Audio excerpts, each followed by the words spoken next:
On today's episode, I have Brian Bogert joining us. He's a human behavior performance coach, motivational speaker, author, community leader, father, husband.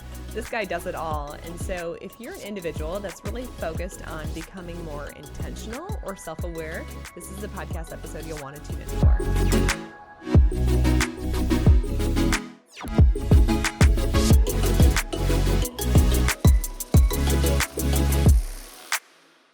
Brian, thanks so much for joining me today. Yeah, I'm happy to be here. Brian Bogert is one of my dear friends. We've known each other, for how many years now? 6 or 7. And we were originally introduced through a wonderful nonprofit here in the local community called St. Vincent de Paul. And the more I've gotten to know Brian, I know he's really committed to helping philanthropically here in the local business community. So it actually kind of stems into, in January, we're launching our corporate social responsibility event series, where we're going to be talking to local businesses about how we can be helping them to put together some of these plans. And so I'm curious just to get your opinion or thoughts around why businesses should have some sort of a CSR plan in place.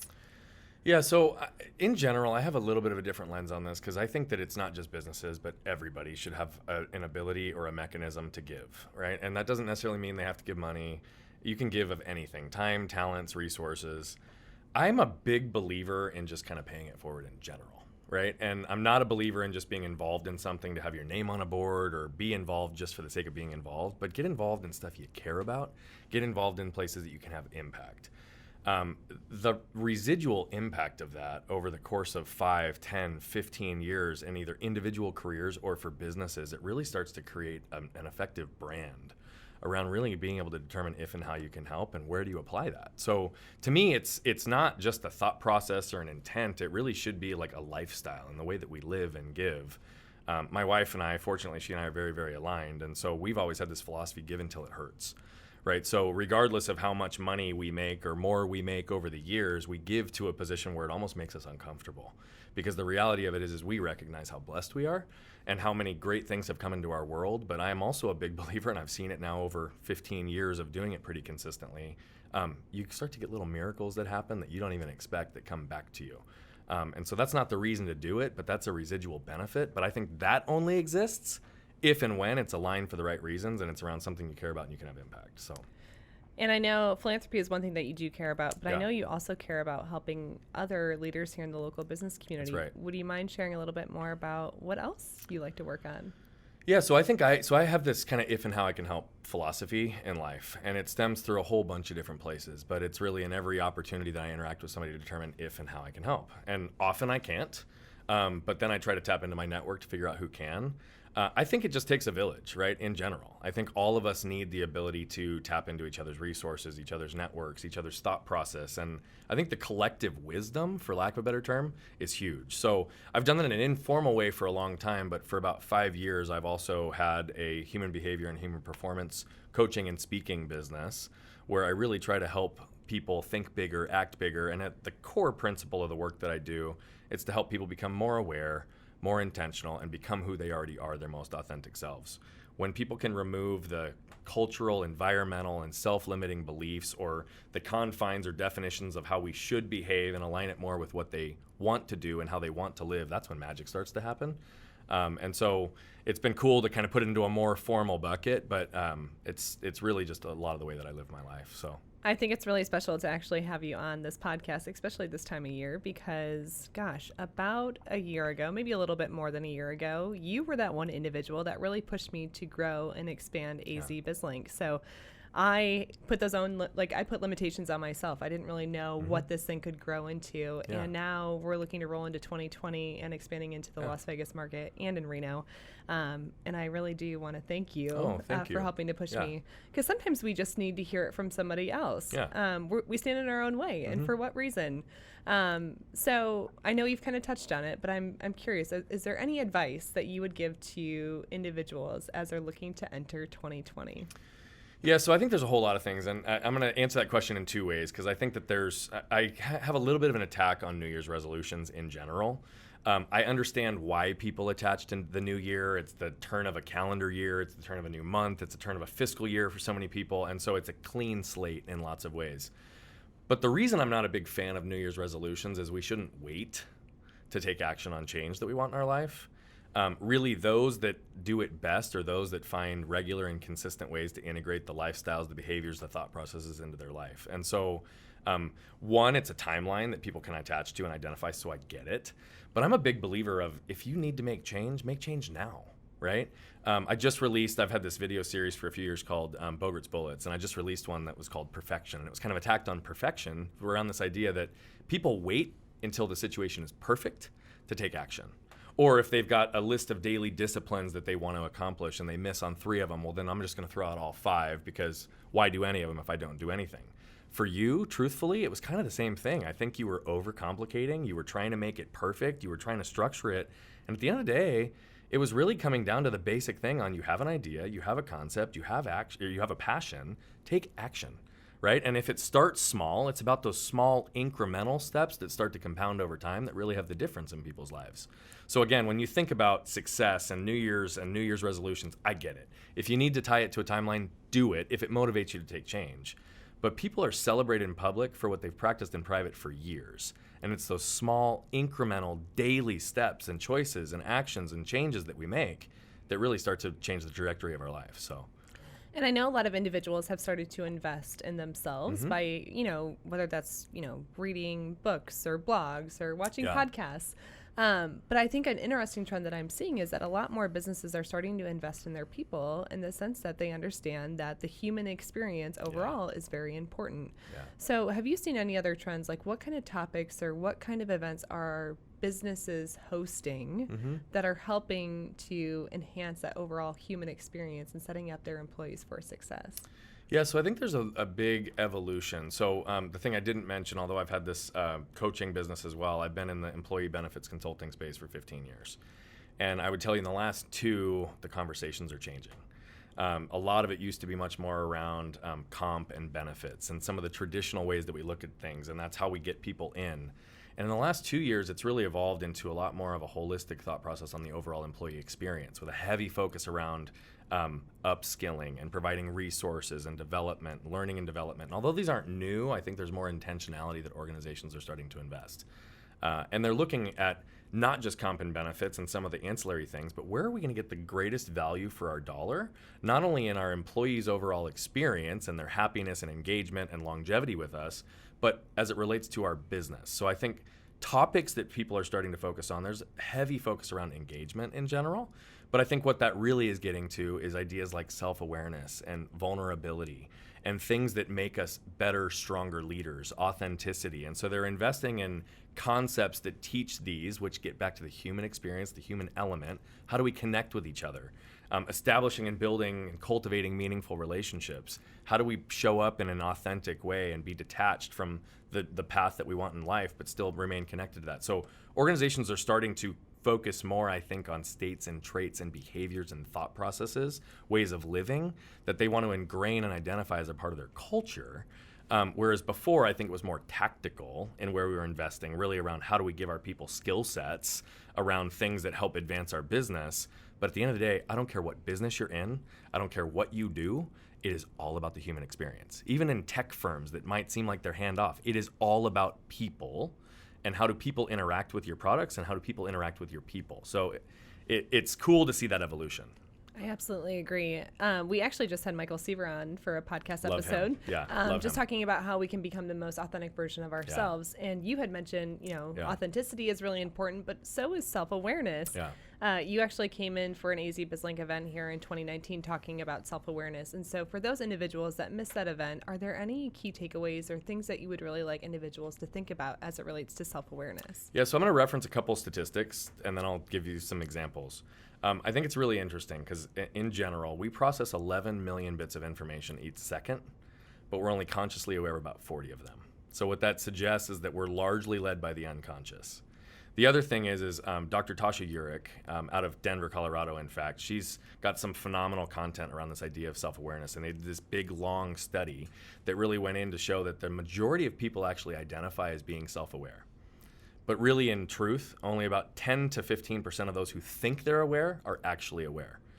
And a lot of that really has to do with understanding how do you show up in the world, what type of data and elements are you bringing in, internal self-awareness versus external self-awareness. and some of the concepts that really connect to that. So that's a fascinating statistic. It's also tagged as kind of one of the latest management buzzwords. But in reality, if we think about it, this is something that's been around for a long time. I'm going to forget the reference off the top of my head, but it's from the book, The Art of War. And it's really the idea, and I'm going to mispronounce the quote, I'm sure, but this concept of know thy enemy, know thyself, and you're really not going to lose all these battles because you're going to have better perspective. You're going to go in and be victorious. So it's this idea that for centuries, we recognize that the better aware we are of ourselves, the better aware we are of other people in our environments, the better we can show up and be leaders. Studies have shown, there was one around that studied 72 executives from organizations that were, again, I'm going to butcher the statistics slightly. I want to say it's 5 million in revenue to 5 billion. And what they found is the single biggest predictor for success within those organizations is if the leaders were self-aware. Wow, that's really impactful. Yeah. And I know you love to study up on this kind of I stuff. do. So I'm curious, where do you find a lot of your content, or where do you do a lot of your research? So I think there's a whole lot of places that we can find it, right? So the obvious ones are, I like to just scour the web for studies, new articles, new things. So, Psychology Today, a lot of the business publications, Forbes, Inc., and others. There's a lot of great content that gets out there, and so it's a matter of getting your hands on it.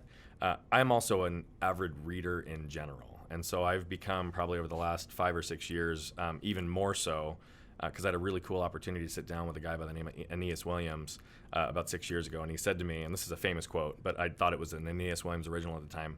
He said, Brian, the only difference between who you are today and who you're going to be 5 years from now is in the books that you read and the people that you meet.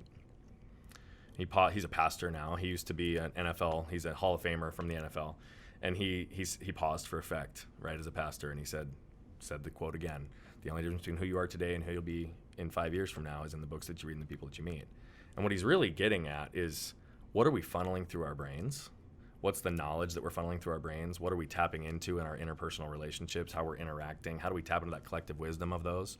Right? Every time I interact with anybody in my life, I can learn something. I learn something from you almost every time I see you, and I've known you this many years.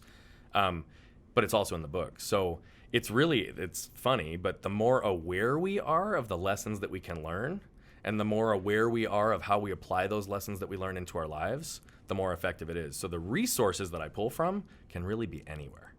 So I do go to formal publications to learn, but I'm learning every day in how do I understand the concept of self-awareness and human behavior, and how do those two things collide.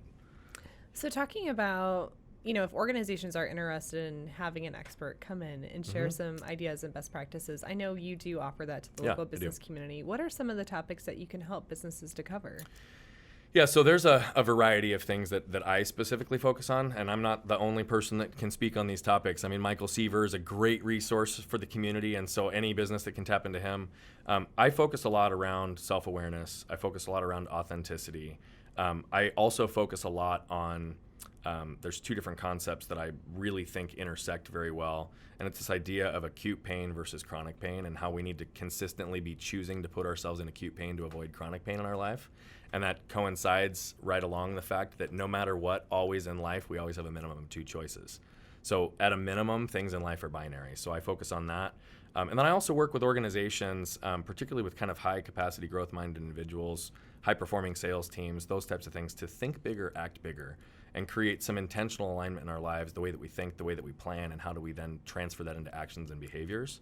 So those are really kind of the spectrum of topics that I talk on, which all really kind of overlap and mingle. So it's really just the talk track that's going to be most relevant for the audience. And then on an individual basis, for those that are thinking about, maybe it's time that I get some help, or that I do talk to somebody, but a lot of people I talk to, they just seem intimidated by that process.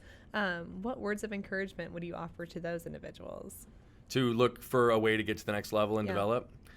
So I am really big on going inward first. I think that if I were to overly simplify it to a couple of concepts, I think it's for people to really bring a lot of clarity to what I like to call purpose, right? We've heard a lot of people say purpose statements. I'm not a believer that in everybody's lives they can coincide purpose, passion, and profession.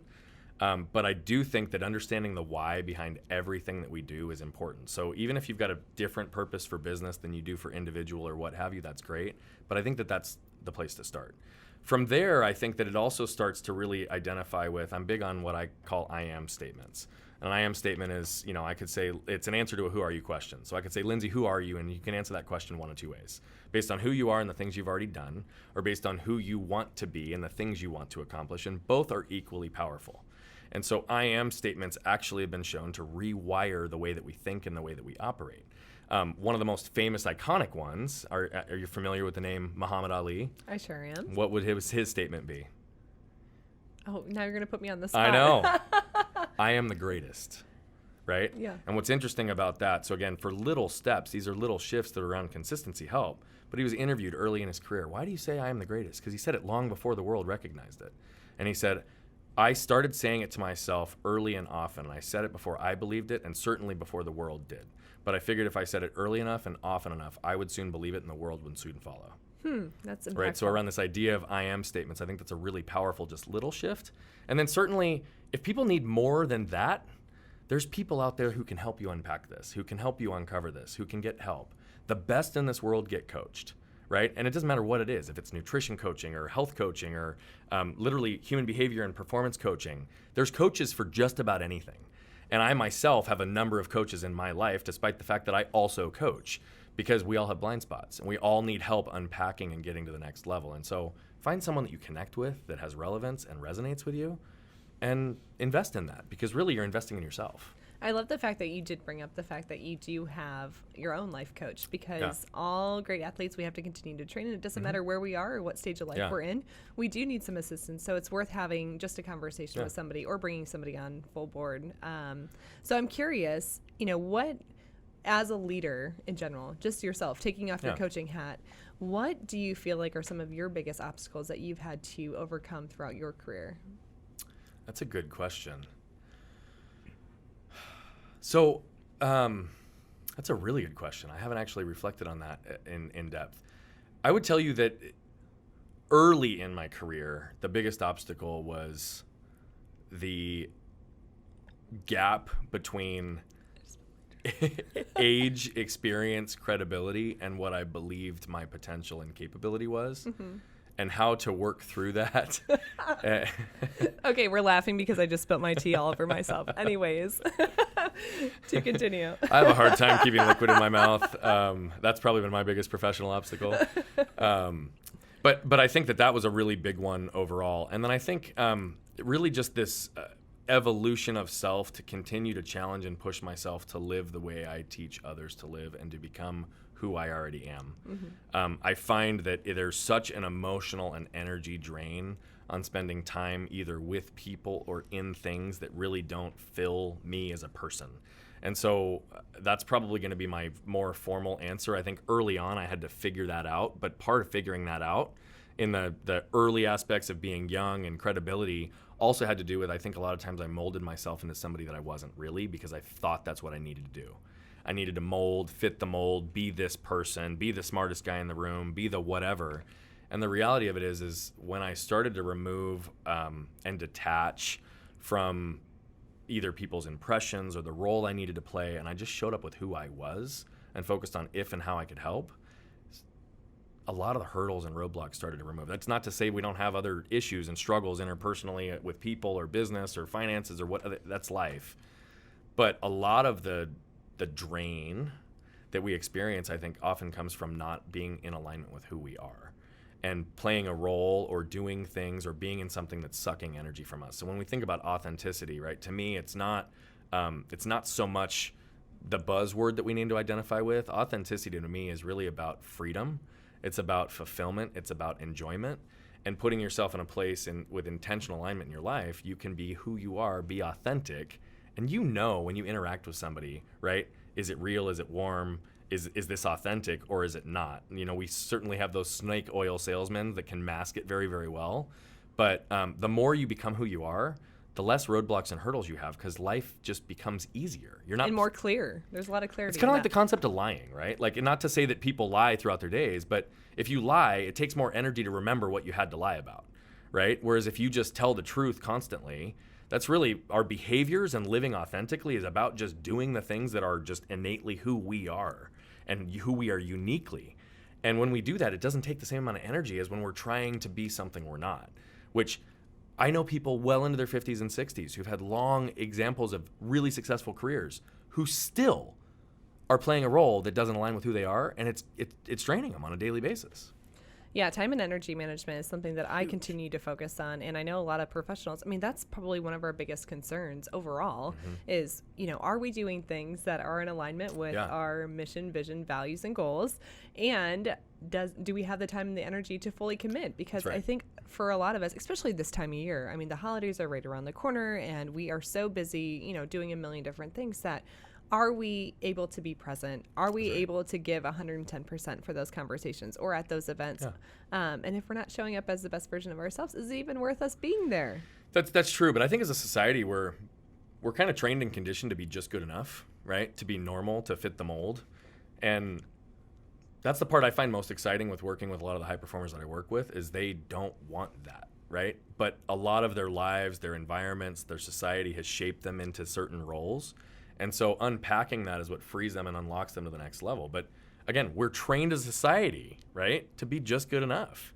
And so how do we recognize that there's a gap between our true visceral potential and what the society generally tells us to be, which is to fit this box or fit this mold or be just good enough, right? Because if you're just good enough, typically you're fine.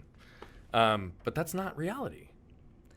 So, Brian, we've talked a lot about the professional side of things, but I'm really about getting to know everybody on an individual basis as well, and more so like, who you are as a person in your personal life.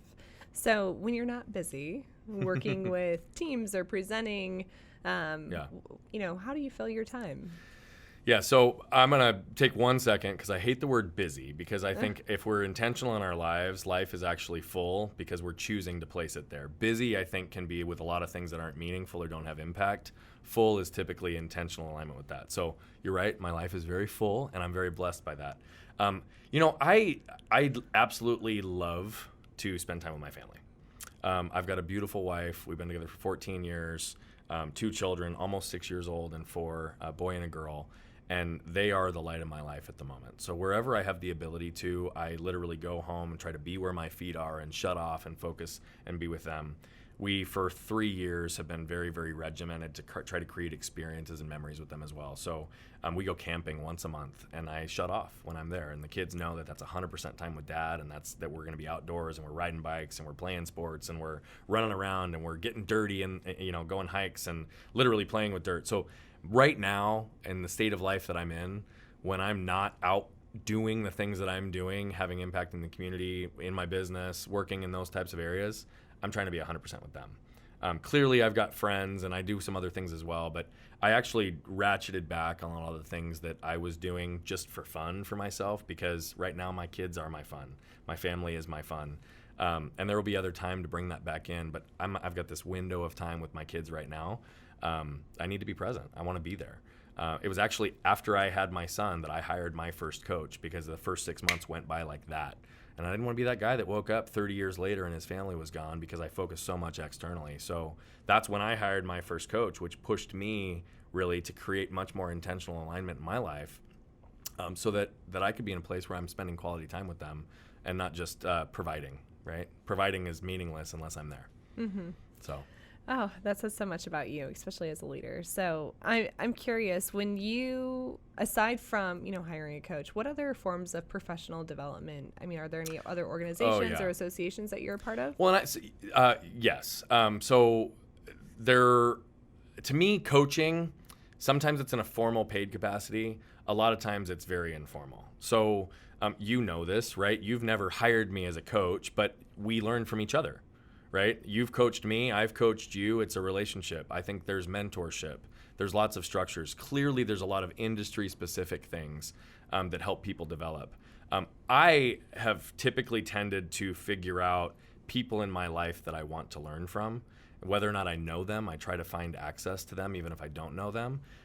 Because again, this idea of collective wisdom, I like to learn more one-to-one, and then actual study through books and research and that type of stuff. That's just how I connect. But there's so many resources available to people. I mean, AZ BizLink is a phenomenal one. I think on a monthly basis, you guys are providing topical issues that, the feedback from the crowd and the audience typically is raving because they're topics that are meaningful. They go back to the human element, the human connection, or how they can apply it in their business. So you're one of many resources on a collective group where you get a group of high caliber, high intent individuals in a room that not only are they learning from the topic, but they're learning from each other. So you're doing great stuff. I try to put myself in as many of those environments as I can, but I also try to take advantage of every moment I can. So every interaction is an opportunity to learn and grow. So what are you planning to be more intentional about in 2020? Yeah, so that's a really good question. Clearly, I think about this a lot. I apply a lot of the ways that I coach people into my own life. So what I've been really bad at recently that I'm going to be more intentional around is this idea of batching. I'm playing lots of roles and wearing lots of hats at the moment. And I'm allowing sometimes those things to come at me simultaneously or within a block of time, really not have any kind of designated blocking and focusing in what I need to be doing. And so I'll get things literally coming from 3 different directions with 3 different energies, with 3 different intents, with 3 completely different parts of my world, and I'm dealing with them real time versus isolating, blocking, and kind of protecting some of that space. So what I'm going to be more intentional on, because I've noticed, although I think I'm being effective, I don't think my focus is as strong as it needs to be in certain areas. And so I'm going to go back to this idea of batching, where I will probably literally block a period of time 2 or 3 times a day, which will be the only times I visit email. I'm going to block on my calendar 2 or 3 times a day that's going to be focused on X, Y, or Z topic. Wherever I can protect my schedule, I'm going to from that capacity. Because that's where I've been really bad in the last 3 or 4 months is I've just got so much noise. And it has a tendency to overwhelm, and it has a tendency to lack focus. And despite however effective I think I'm being, because I lack focus, I'm probably not as effective as I could be. So that's the shift I'm going to make in 2020. But frankly, I'm in the process of making that shift now because I don't focus on New Year's stuff. Yeah. No, thank you so much for sharing that. I think that's helpful for our listeners to hear because maybe that will give them some new ideas for themselves as well. Yeah. So for our listeners that want to get to know more about you and your background, where could they find you? So brianbogert.com, my name. So I'm sure you'll have some of this in your links, but it's that's a place that kind of aggregates a lot of the content and the things that I do. It's also a place they can find ways to reach me and get in contact. A lot of my social media profiles lead into there. But that's been a big focus I've had over the last 6 months, as you know, is to really put a lot more of the thought process into content that's usable and digestible for folks. So there's a lot out there that people can access, and that's probably the best place to aggregate. Obviously, I'm on LinkedIn and all those others as well, so my name people can search. And I'm sure anybody who wanted to get to me could get to me through you. So Brian, as we close out the conversation, are there any additional, remarks that you would like to provide our listeners with? Yeah, so I think it goes back to this idea of the resolutions thing, the new year. Don't wait. There are so many people, and I did another Bogert's Bullets on this a little while back, this idea of someday, right? People who say, someday I'll do that, someday I'll get to that, someday I'll do this, or, I'll wait till the new year, and that's when I'm going to be able to start it. We have one life. The only thing we cannot create more of is time, period. So if there's something that you have interest in, you want to move forward in your business, you want to change something personally, you want to change something in a relationship, I don't care what the category is, right? Health, fitness, it doesn't matter. If there's even a part of you that's attaching to something that you want to change, improve, and start to move forward towards your potential, don't wait. Take action now, because it's those little incremental things and the consistency over time that actually has the impact. Why wait? There's no time to wait. Brian, thanks so much for being here today. Yeah, thank you so much.